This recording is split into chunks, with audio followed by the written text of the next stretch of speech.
How's everyone doing tonight? Holy cow, this is cool. Well, not cool, but I have something that may actually blow you away here. This has nothing to do with Democrat, Republican, any of that stuff. I want to give some North American statistics. These are all statistics of a very violent group and the crimes they've committed in North America over the last 30 years. And I want to see if maybe you can guess who these people are and try to figure out a way we can deal with them.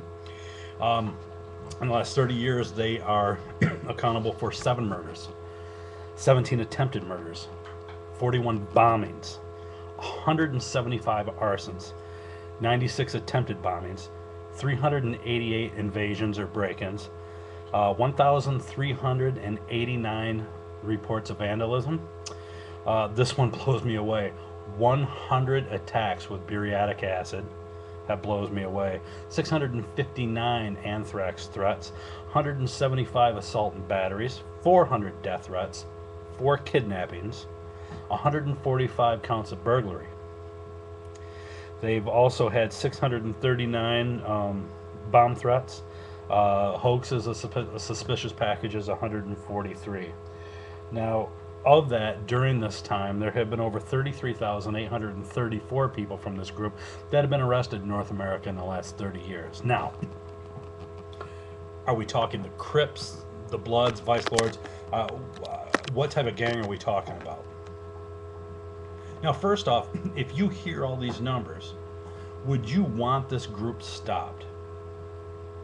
Do you want these people arrested? Do you agree that these are a vile, disgusting, horrific, violent gang? Because I do. I mean, come on, 7 murders, 4 kidnappings, 1,389 reports of vandalism. You've got bombings. You've got, how many are 175 arsons. This is a horrific group of criminals that need to be stopped. If you agree with me, raise your hand. They are pro-life organizations. They're anti-abortion activists. Now, I'm going to say something right now. I am not pro-abortion. I'm not. But I am not anti-abortion. See, to me personally, not something I agree with. But I also believe you have the right to do what you want to do if it's your body. I agree that you have the right to choose because there are so many options out there you can take. But that doesn't mean they're right for me, or if I were involved in that process of determination, that I would agree with them. I wore the uniform of the United States. I was a United States Marine. I fought for your rights. And I truly believe one of your rights is to choose.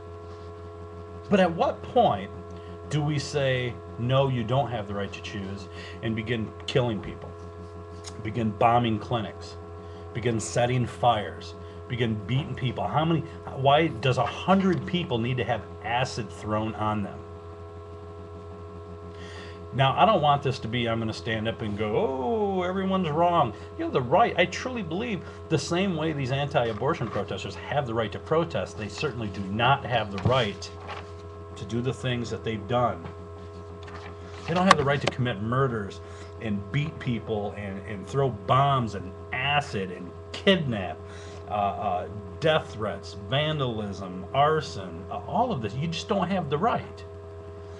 But they commit these horrific felonies, these heinous felonies.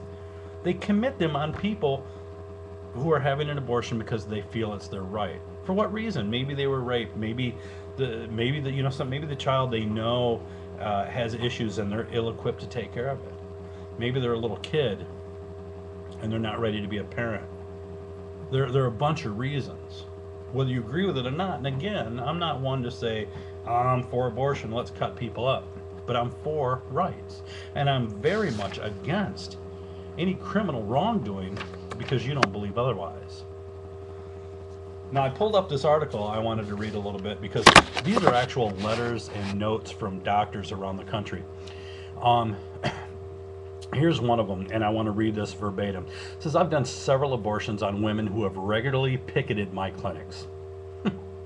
including a 16-year-old schoolgirl who came back to picket the day after her abortion. About 3 years ago, during the whole stay at the clinic, we felt she was not quite right, but there was no real warning bells. She insisted that the abortion was her idea and assured us that it was all okay. She went through the procedure very smoothly and was discharged with no problems. Quite routine operation. Next morning, she was with her mother and several schoolmates in front of the clinic, holding up anti-protest or anti-abortion signs and chanting. But it was good for her, but it's not good for anybody else. 1990 in Boston, Operation Rescue and other groups would regularly blockade the clinics, as many of us went on every Saturday morning for months to help women and staff get in. As a result, we knew many of the antis, they called them, by face. One morning, a woman who had been a regular sidewalk counselor went into the clinic with a young woman, 16 or 17 years, that turned out to be her daughter. When the mother had come out about an hour later, I went up to her and asked if her daughter's situation had caused her to change her mind about abortion. She said, and I quote, "I don't expect you to understand my daughter's situation," she replied. The following Saturday, she was back pleading with women not to get abortions. But it was okay for her daughter. I mean, there are activists around this country who try to tell people that they don't have the right to do things, yet they turn around and do it. And I won't even just say abortion, but this is actually a big one. I know a lot of people are getting pissed off about this, pissed off at me about this. I want you to understand, I am not one that's going to stand up and tell everyone they should go get abortions. But I feel it's people's rights. And I feel people who protest and then turn around and do what they're protesting against are hypocrites. And anyone who creates, who are involved in these horrific felonies deserve to spend years in prison.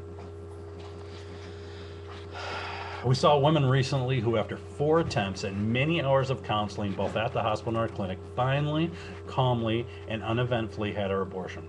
4 months later, she called me on Christmas Eve to tell me that she was not and never was pro-choice, and that we failed to recognize that she was clinically depressed at the time of her abortion. The purpose of her call was to chastise me for not sending her off to a psych eval instead of proceeding with the abortion. You can have a lot of people that are going to claim that type of stuff. Let's see. I once had a German client who greatly thanked me at the door, leaving after a difficult 22-week abortion. With a gleaming smile, she added, "And Doc, you're still a murderer." See, so apparently you have the right to complain as long as it doesn't pertain to you. It's like standing up and saying, you know something? Terrorism is horrific. It's wrong to be a terrorist. Yet it's no problem being part of an organization that's killed 17 people, who's attempted to murder 17, who's bombed 41 clinics, who's been involved in assaults and vandalism and throwing acid on people. That's okay. I don't understand that mentality. If you don't agree with something, don't do it. It's the same thing as, wow, I don't like this guy on the radio. I'm not a fan of the Howard Stern. Well, you know something? I don't like Howard Stern either. But you know what I do to remedy the situation? I don't listen to him. I listen to somebody else. You have the right. You can turn on and turn off your TV. You can turn up, you can turn down the volume. You can switch the channels. But why protest when we have freedoms in this country until your freedoms are stopped? The people who picket a radio or a TV show to say it's disgusting and want it off the air, yet they want their voice to be heard, while saying that this other person's voice shouldn't be heard. You want one thing, but want somebody else not to have the same rights you do. So I want people to think about it before they begin protesting. If you're pro-choice, you're pro-choice. If you're anti-abortion, you're anti-abortion. But if you're anti-abortion and you're turning around and having one or bringing your daughter in, well, what are you thinking? Don't be fake. Be true to yourself. Don't call up and protest a radio station or a TV show and expect them to be thrown off the air when you demand the right to say what you want to say. Isn't this amazing, though? I asked you at the beginning, what should be done with a violent group that murders and arsons and bombs and throws acid on people? And they're anti-abortion activists. Isn't it amazing the rights we have? Until next time.